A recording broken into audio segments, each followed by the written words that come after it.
Hey guys, so today I decided that I was going to vlog my ketamine treatments. I do ketamine treatments twice a week. I usually do it Tuesdays, Thursdays. My appointment is at 11, and so I'm gonna take you guys with me to show you what happens in the day of getting your ketamine treatment. So here are my children.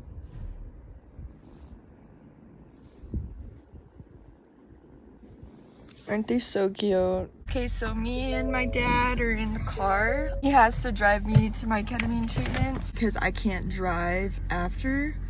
And so somebody's gonna have to pick me up. I have my pillow that I bring with me every time.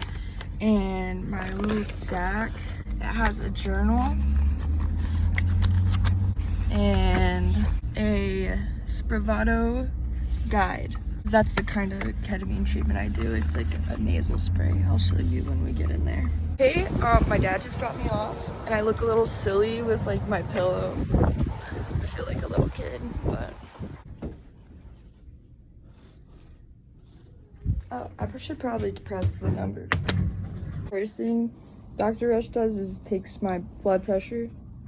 Yep. Are we good? Except that it was an error. Oh, JK. And I also usually have a little finger thing, but he already took that off of me. This is the room I do my treatment in. It's super comfy. They have like a bunch of pillows, and they usually keep this light on. And what I usually do is just chill on this couch and basically just lay here and relax. My doctor just gave me the anti-nausea medication. It's Zofran, 4 milligrams sublingual, which means it goes under your tongue, so it dissolves. Is that, yeah, so here we go. I'm getting 56 milligrams of Spravato and total. And the first, it's in a nasal spray, and the first thing I have is a 28 milligram. So here we go. Okay, so this is what the nasal spray looks like. There's these two little black dots. And so what I do is, thank you. I just do, and after that first one, you know, it's not black anymore. And then the other one. And that is my first dose of my ketamine treatment. So the drip from the treatment tastes really bad. I recommend eating high chews. They have like a bunch of high chews here for me, or like lifesavers. Those are great too, but like whenever I tell you it tastes bad, like so gross. Okay, this is the package it comes in. And it just like looks like that whenever you open it. Right, this is my second round. Isn't it about like 15 minutes in between each? 5 minutes. 5 minutes. Okay, so it's about like 5 minutes in between each dose that you do. Okay. That was a good one. Okay, I do not know how other clinics do their treatments, but usually this room is filled up with like 2 other people. So whenever you're doing your ketamine treatments, I can like feel it. It's working right now. Usually there's like 2 other people sitting in here with me, but because I am vlogging, I don't want to be in a room with anyone else and interrupt their treatment, because like everybody's experience is very personal and different, and I like care about their treatment, you know, because like respect. Since I'm just chilling, I am using the journal that they gave me. What I really like about this journal is that it really just walks you through, it's like a guided meditation journal. So like here is what one of the first pages is. It says, this journal contains spaces for reflection as well as other activities you may find helpful. So pages 7 through 9 is intention setting. Pages 11 through 27 is treatment logs. so I can like log my treatment. Pages 30 through 33 is my aspiration, so like focusing on like what do you want to do in your life, dreams, goals. And then 6, 48, 64, 78, 88 is coloring pages. Pages 42, 60, 76, 92 is meaningful moments, so writing down like very rememberable things, you know. Page 54 through 55 is a year in color, and 56 through 59 is sleep tracker. Now, I think this is like my 6th ketamine treatment. I think. I haven't been doing this very long, but I also haven't like barely written anything in here. It's just really cool. I have written some stuff. Whenever I do my ketamine treatment, I like listening to music. I really like listening to Bob Marley and Sublime and Fleetwood Mac. Those artists like chill me the heck out. You can write down like treatment journey reflections, date it and stuff. So this is actually super helpful. Do I see people in here using them? No, but I think they're awesome. And I don't use it all the time, but it is very helpful when I do use it. It's just hard to use it sometimes because the ketamine treatment can be so overwhelming because it's very psychedelic, not just like visually, but like mentally and emotionally, you know? So even if you don't have crazy visuals, like you're on a trip in your brain, you know? But it's a great thing, you know? It's fucking working. And I'm so grateful for this stuff. Oh my god. So I'm gonna stop videoing for a little bit so I can work on some of this stuff and just chill, and then I'll get back to you whenever I start my 3rd dose.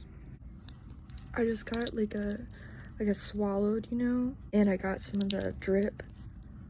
Oh, it tasted so bad. I'm like trying to explain what it tastes like. It's like acid. That's how I'm gonna describe it. I like don't know what else to compare it to. I'm just trying to make myself more comfortable. And this is what I do every time I come in here. I just take off my shoes because I'm gonna lay down. Something about this place too is they have like the best blankets ever. Like they feel so soft and cozy. It's freaking awesome. So I'm just gonna bundle myself up real quick. Back again, checking my vitals. Oh. And then I'm fixing to have a 3rd round after my vitals are done.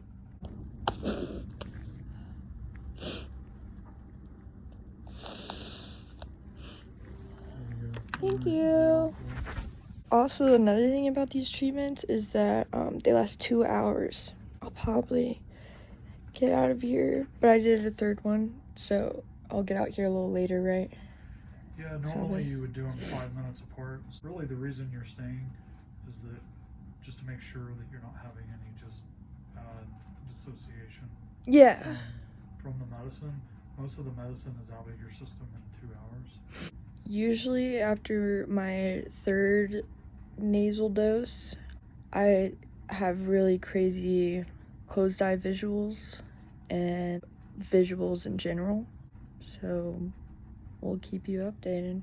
Okay, we're almost an hour in. It's 11:51. I'm just checking in. Okay, I was just saying this, but it's so weird how each treatment is so incredibly different because like the treatment I had before this on Tuesday was way more intense than this one.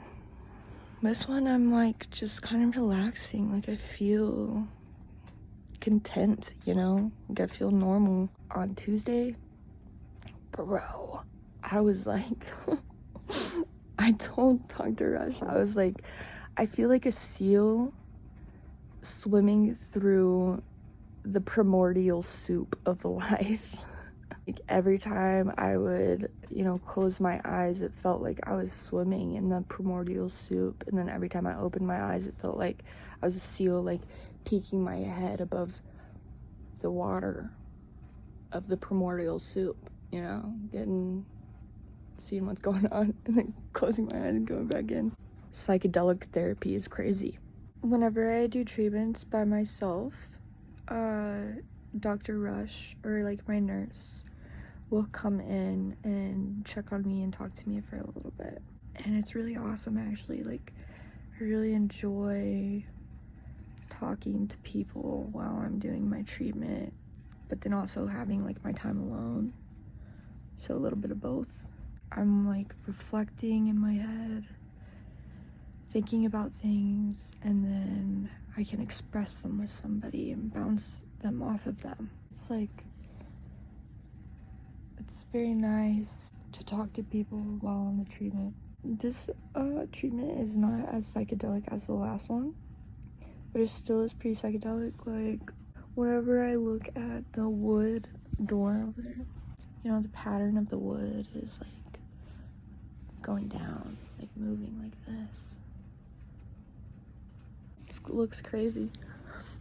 Whenever I first started doing Spravato, before I even did the treatments, I had so many people tell me horror stories of like people doing the ketamine treatment and then tripping the fuck out. Okay, yeah, that happens to some people. I mean, especially if you've never done psychedelics before, like mushrooms, and you don't know like how that works or how it feels, it's really scary because you think you're losing your mind. Like, you feel like you're losing touch with reality, and you forget to tell yourself like, this is what the medicine is doing to my head. Like, it's just the medicine. It's not that I'm actually going crazy. It's the medicine. It's some powerful shit, bro. So you gotta be very respectful of it. You know, everybody's brain works differently. The reason why I take ketamine is because I have treatment-resistant depression. I've been depressed since I was like 14, and it's affected how I think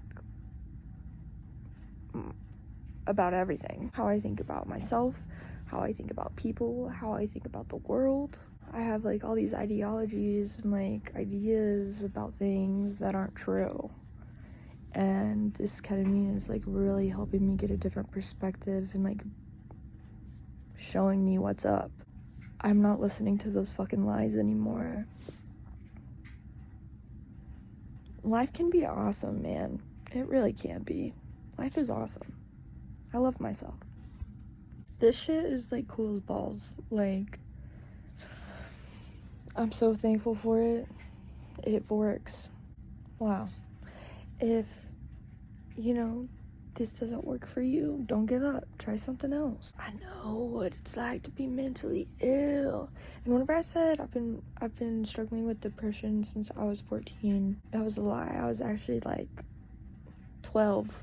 I think my brain is more prone to being neurotic anyways, despite environmental factors. Like, genetically, I think I was just born like a quiet, sad gal. Environmental factors, like my parents getting divorced in high school and shit, did not help. And also growing up in the South and like the Bible Belt, it is hard to be mentally ill here because everybody's like, pick yourself up by your own bootstraps, and you're like, how the fuck is that possible? Does that mean I could fly if I can literally put my feet in boots? How does that, you know what I'm saying? Like, you put your feet in boots and then you hold on to the straps on the side and you try to lift them up and pick yourself up. Like, how the fuck do you pick yourself up?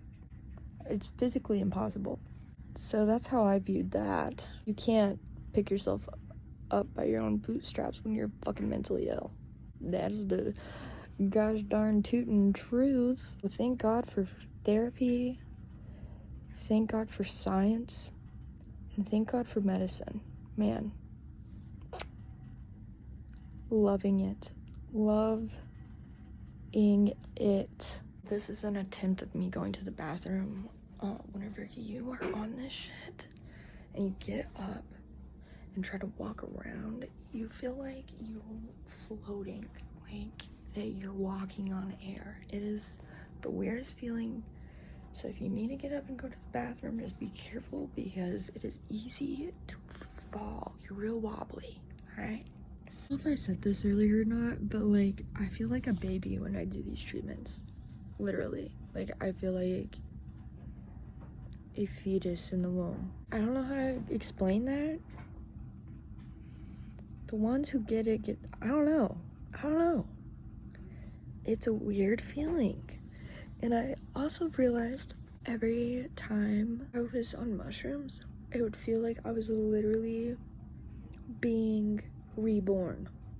Like the process of a baby going through the canal, like being pushed out of the womb. That's what it fucking feels like, a journey. That's how crazy the journey is. That's what it feels like.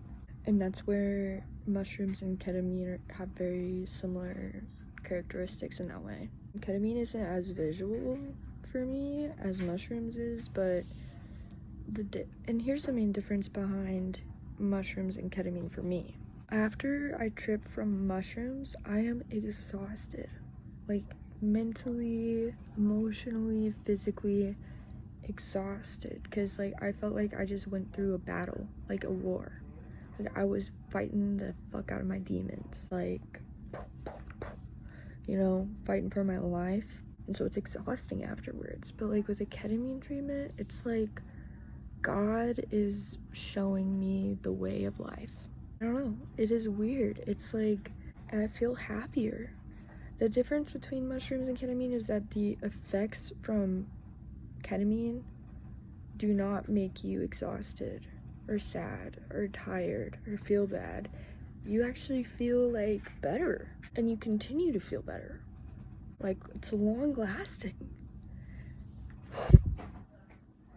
And that's why I'm like, this is insane. Like, the fact that it works, I don't really even understand what it does. That's why I'm videoing it, so I can try to figure it out, because it's amazing. It has changed my life. It is changing my life. That's dope as fuck. I'm so happy I'm doing this before moving to Dallas. I feel like I'm gonna be okay in Dallas. Literally in my journal earlier, I was doing my log, and it says date of session December 7th, 2023. Reflections: I feel good. I'm excited for the future, but I'm also incredibly scared. I do not know what is to come. But that's life, isn't it? And I don't feel scared anymore. Like, I think I'm gonna be okay. Whenever I say I was scared for me to move, is because, like, I'm scared that my mental health will get worse, but I think I'm gonna be okay because of these treatments. Like, I seriously think I'm gonna be fucking okay. You know, a couple sessions before this one, I'm feeling the same feelings I was feeling at that session, but on that session, I was so grateful. I had like a breakthrough, and I was so grateful that I started like crying, like tears of joy. And I was thankful for everything, because I realized everything has a purpose. This happens because this happens, and that happens because that happens. Like a cause and effect. There's a reason for things happening. Even if it's small, there's still a fucking reason. And that doesn't make it insignificant or less than. For example, I am very thankful for everything, including the really horrible things that have happened to me. So, like my sexual assault. I am not grateful for that situation that I was in and what that caused me. You know, I'm not grateful that I had to go through that, but I'm grateful for what it taught me, because now I know how to protect myself. Now that I have PTSD, I'm like on high alert. You know, that's the one thing that's good about PTSD is like, I fucking know how to take care of myself now. Like, I'm not gonna let that shit happen again. Especially, I'm not gonna let that shit happen to, like, any of my friends or my family. Like, I'm very aware. And I used to be so naive. So I'm even fucking thankful for that, even though it sucked asshole. You know what I realized, too?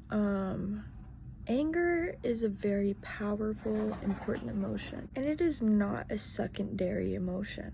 People say that anger is a secondary emotion. They have that iceberg of anger, and you see what's above the water is the very tip, and that's the anger.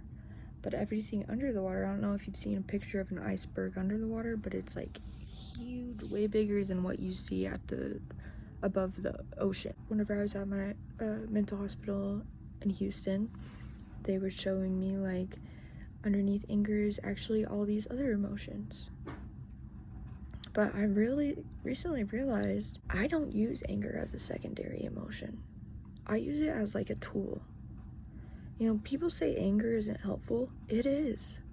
Anger is an extremely good motivator whenever you use it correctly.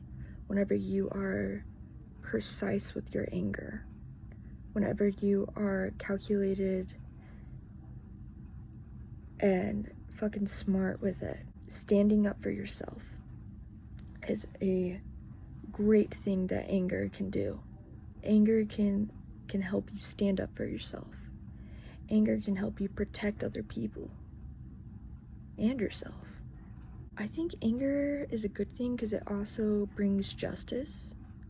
It brings movement. We would never be how we are today in society without the flow of anger, without people being like, no, we're not gonna take this bullshit. Fuck you. Anger is even a beautiful thing. And I don't think it should be downplayed as a secondary emotion. Anger is its own thing. But I think because in our society, emotions like sadness, fear, and others, especially with men, are not looked good upon. Instead of feeling sad or feeling afraid, they just feel rage to cover it up. And that's their own personal problem. That's not anger's problem. That's them misusing anger. That's them mistreating it. It can actually be an awesome tool for you. It can help you fight, you know, for things that are right. But like, whenever you're all willy-nilly with it, like, just angry at the world. What good are you gonna do? Like, that's not good. That's destructive. That doesn't make change. That destroys things. I was talking to Dr. Rush about this earlier. And then I was like, do I sound retarded? Because I couldn't tell if I was making sense or not. And he was like, no, you are making perfect sense. I'm happy I'm making sense because these are great thoughts I'm realizing. I'm very thankful for them. Alright guys, so I've completed my treatment. I stayed a little longer than 2 hours because we had accidentally delayed my third dose, but I'm here with my mommy and she has picked me up from my treatment and I'm feeling great. I feel like a normal person. I feel like content and like happy and like at peace. It usually lasts for the whole day until the next day. So thanks for joining me on my ketamine journey.